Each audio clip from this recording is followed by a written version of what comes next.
Good morning, this is Nicholas from Gandora Gaming, and today I bring you guys my green-yellow OP03 Arlong deck profile for you all today, post OP09 Emperors in the New World. So if you don't know, Arlong the Saw is a really cool leader coming out from OP03.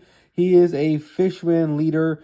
He's also an East Blue type and an Arlong Pirates type, who has the ability same as Dolphy, where 2 Dawn when attacking, you may rest 1 Dawn to play a 4 cost or lower character with the trigger aspect from your hand. So Blue Dolphy plays from deck, from the top of deck to be Pacific, and it's 7 Warlords.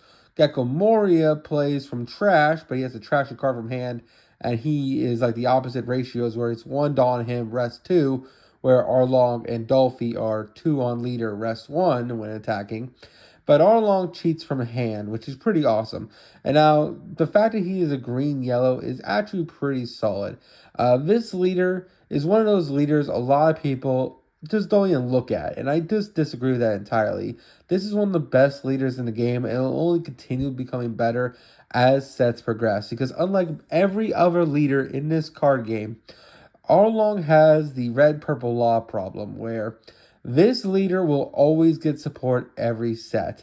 Right now, he may not be the best deck. Shit, he may be rogue as fuck. However, I think Arlong is one of those decks where every set, as long as Bandai keeps printing out brand new yellow support cards with trigger in their cause, this leader will become stronger. This leader will get new support every set going forward and will become a menace in the upcoming formats. I do think this leader is very slept on. It has huge potential, and I think it may one day become bannable. I'm not going to lie to you guys. Yes, right now it's the worst of the three when it comes to Blue Dolphy and Gecko Moria. However, I do think this leader has a home.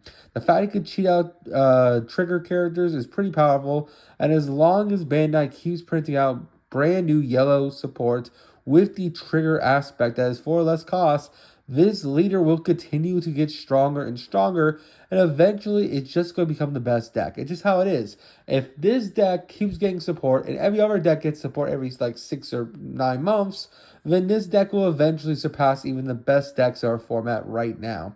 Eventually, with time, as sets progress, this leader only gets stronger, so keep that in mind.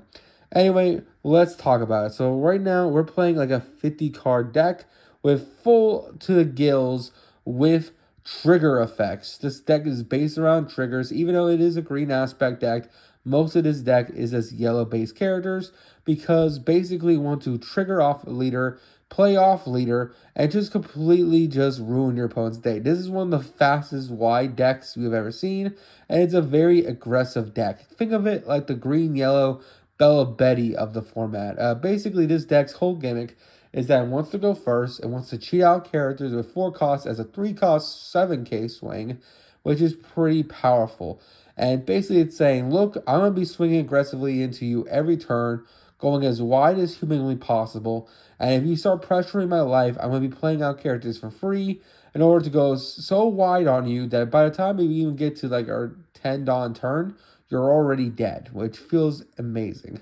So let's get straight into this. So we're only playing, I believe, 5 green cards in the whole deck. I don't know, 6 green cards. My apologies. We're playing 4 copies of Hody Jones. This is just one of the best green cards in the game. It's a 7/8 with Rush that says, hey, on play, rest any of your 2 opponent's characters. And then if you want, you may also rest one or Dawn. So basically you get the option to either rest 2 characters or rest 2 Dawn. Then you do lose a life because you are not Hody Jones using Hody Jones effect, which is fine. This card is literally just one of the best green cards in the game. It fits with the complete play style of this deck, which is Rush Aggro, which feels really good. So even though he doesn't have a trigger, he is still an insane card, and he's still really great for this deck going forward with your 7 Dawn swings. Next, we're playing 2 copies of Django. I included Django back in the list. He's been coming in and out lately. This card's actually pretty solid, but honestly, it does need some help. So this is a 5/6 that has the ability to either restand your leader or rest any opponent's character on play, which is pretty insane. The fact this card literally just says, hey, I can rest any character in the game is kind of just insane if your leader's East Blue type, which feels incredible. If Blackbeard has not enough cards in hand in order to negate your on-play effects, then you can just play out a Django and rest their 12k blocker, which kind of feels insane. Which they might be inclined not to use leader effect against you because all your shit does not have on-play. These 6 cards are the only on-play cards in the entire deck besides one of our searchers. I think we have a total of 1, 2, 3, 4, 5, 6, 7, 8, 9, 10. We have a total of 10 cards in this deck that have an on-play effect. So we actually hard counter Blackbeard really well as a very aggro-wide deck. Speaking of our wideness, we're playing 4 copies of Santorio. This is a 2K that is searchable in the deck. We are playing the, they call it Skypiea Searcher. That's the other searcher or on-play guy we're playing. But this is just basically, hey, trigger, trash one card from your hand, play this card out for free. It's a 5/5, which has pretty good stats. It's also a really good 2K, which is awesome. Now let's talk about our Wano package. We're playing 4 copies of Kikinojo. This is one of the best cards to see in our opening hand. If we go first, we want to see Kikinojo in hand because we want to, on our 3-Dawn turn, cheat her out.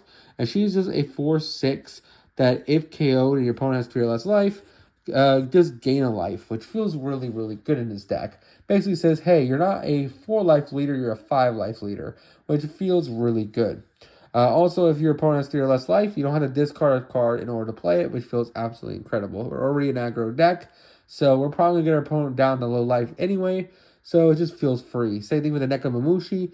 Nekomamushi is just a 4/5 that could cheat off leader ability. He does have the ability, if you put 2 Dawn on him, he can attack active characters, which does sometimes come up. And we also are playing 4 copies of Inarashi. Now, Inarashi is solid. He will be replaced as of OP09. I do think we just get better cards in OP09. This is kind of just one of those place filler cards. It's like, oh, it's a decent 4-cost trigger that we can play off leader ability. Not to mention, if your opponent has 3 or less life, you don't have to discard a card in order to play him, which does feel pretty good. He does have a decent effect. He basically says, well, 2 Dawn when attacking, trash 1 card to hand to KO a character equal to or less than your opponent's life. But because we're such an aggressive leader and most blockers are at least 4 costs or lower, this usually never comes up. He's just a vanilla, but he is a free vanilla, so do keep that in mind. Next, we're playing 4 copies of Cracker. Cracker is a pretty solid card. Basically, he's one of the best cards in the game. When it comes to our trigger ability, we can play him off on our 3-Dawn turn. He's a 4/5 that says if you have less life than your opponent and you put 1 Dawn attached to him, he gains 1,000 power. So it becomes a 7k beat stick. Plus, he gets double attack, which is pretty amazing. We're also playing 4 copies of this Charlotte Cracker. Now, this Charlotte Cracker is not as good as the other Charlotte Cracker. However, it's still pretty decent. Basically, it has the ability to trash 1 card from hand in order to play it out for free. Then, if this card would be KO'd by any means, you may trash a life instead. Now, this is a once per turn effect, which feels pretty nice. Now, that doesn't really come up too often. However, if you're going against a deck like Black, and you just want to keep at least 1 body on field, you may resort to doing that effect. Now, it is a very hefty resort. However, we can afford it because we are a very aggressive leader, and the more bodies we can keep on field, the more wide and strong our swings are, which are very devastating to our opponent. We're also playing 4 copies of Smoothie, another placeholder card. These cards are literally just, hey, we can cheat them off leader ability if needed to, but they also are just not only that, they're also just really decent monsters. Like, this is just a card that says, hey, trigger, play me out for free, but also, hey, you may trash your card from your life. Well, it doesn't trash, it adds it to hand, but you're basically trashing a life in order to basically gain a 2,000 boost when attacking, which is really nice. So that is some of our Big Mom triggers.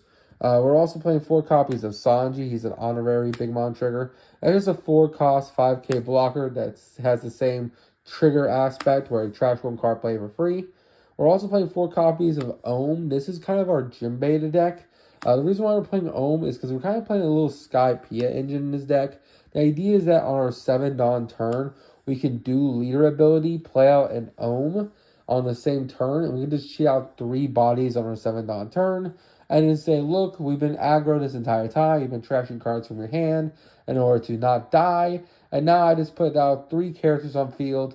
I'm still a healthy leader. And I'm literally saying, if you don't kill me now or clear my entire board, I am pushing for game the next turn. We're also playing 4 copies of our lovely, lovely Holly. Holly is just vanilla, but it's not a big deal because it can be cheated off the Ohm. So again, we do want to see Ohm in this deck. That's why we're also playing 4 copies of the Searcher, Siru. This card literally says on play, look at the top 5 cards of your deck. Then add a Skypiea type card from your deck to hand. Place the rest in any order. It's also a trigger ability, which feels really nice. So we can play it off leader ability and just basically add whatever we need. We're playing 4 copies of Shariah, 4 copies of Ohm, 4 copies of Holly. So this card's always live. And then we're also playing 4 copies of our lovely, lovely Dishishishi. This card came out in OP09. This is our brand new card for the set. And this card's pretty awesome. Basically says, hey, activate main, look at the top 5 cards of your deck, add 2 cards of trigger in their text, other than Shishishi, add them to hand, then place the rest of the bottom in any order, which is a really solid 3 cost. Helps you refill your hand, helps you search out for the 2Ks you need. It's just a really solid card. So that is it for the deck profile. It's really fun, really exciting. And I will say this is a huge caveat to this deck. I think the OP010 cards do make it better. I think the new Basil Hawkins and the new Roranor Zoro we get are absolutely crazy for this deck, for giving it an ability to pressure your opponent even harder. However, I don't think it's going to make the deck tier 0. I think this deck is like 2 cards away from becoming an absolute beast. And I think the only thing this deck needs is a Jinbei-like card and a Blackbeard-like card. And when I mean by Blackbeard, I mean like the new Blackbeard 2 cost that we got in the Blue Dolphy structure decks. Because one of the things this leader can do is Django. I kind of discussed him a little bit, but Django, like I said, has the ability to restand leader. But if you don't realize, this leader is a non-once per turn effect. That means if you can restand him for a cheap enough cost, and you can just keep swinging with him and keep cheating out bodies on the same turn. So right now, we're playing 2 copies of Django, not only because it can arrest anything in the game, but also because on your 9 dawn turn, if you're going against like a deck that killed all your guys, you can swing with Arlong for 7, cheat out a character, play a Django, restand your leader, then swing again with Arlong for 7, and play out another character. So this card right here cheats out 3 bodies on your 9 or higher dawn turns, which I think is really, really solid. However, I would love if we can make it a cheaper aspect. If we can do this on our 7 dawn turn, and we just had a character that said put 2 rested dawn onto our leader, so that our 7 dawn turn we can use that character, give 2 rested dawn to Arlong, swing with Arlong, then use the Django to restand and do it again. That would be absolutely incredible. Now, right now we don't have that, but I would love that in the future. But that's all I got for this deck profile. I hope you all enjoy. Don't do anything stupid. See you on the next one, and bye-bye.